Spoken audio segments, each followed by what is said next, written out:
Not long ago, the sound of heavy artillery would have followed a drive through North Kivu province. Now there's a relative, if fragile, calm. The M23 rebel group was defeated in November last year after a 20-month rebellion. And now another rebel group is in talks with the Congolese government to disarm. We've just started out on what's going to be a pretty long journey from Goma to Kanyabayonga. We're travelling in a heavily armed convoy because we'll be passing through some of the most volatile parts of the region. So we're specifically hoping to talk to some of the rebels from the Democratic Forces for the Liberation of Rwanda, or FDLR, who voluntarily handed in their arms. There are just over 100 of the FDLR rebels here.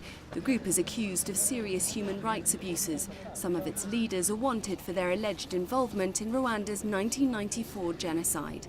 Camps like this one in Kanyabayonga are at the front line of the government and international community's efforts to disarm local and foreign armed groups, they hope within 5 years.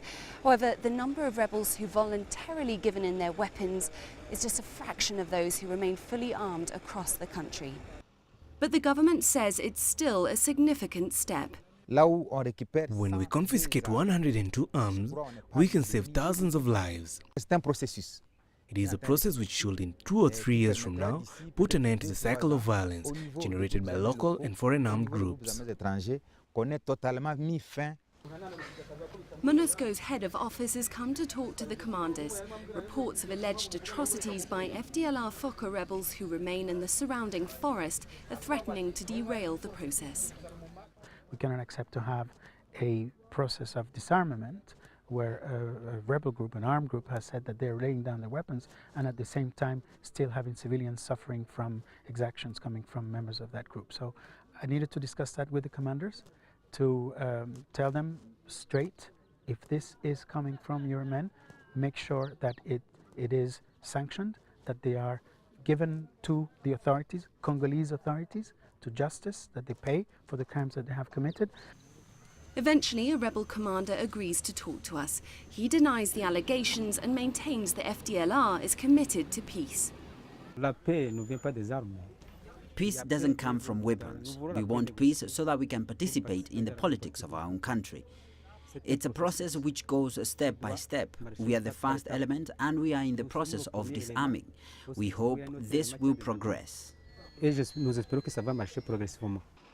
The government must now decide where to relocate the ex-combatants to and how to reintegrate them into society. For those who wish to return to Rwanda, we have the agreement of the Rwandan authorities. For those who don't wish to, the Congolese authorities have planned to relocate them to Equator province, while a permanent place is found for them. If this disarmament is successful, it will be a significant step on the path to peace and stability, not just for the eastern DRC, but for the whole of the Great Lakes region. But with more than 50 armed groups across the country, there's still a long way to go. More funds and a sustained regional effort are needed to succeed. National security institutions also need strengthening.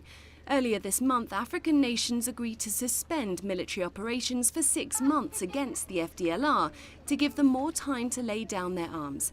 If it proves a success, the prospect of peace in the DRC will be much greater. Clementine, Logan, CCTV, Goma, DRC.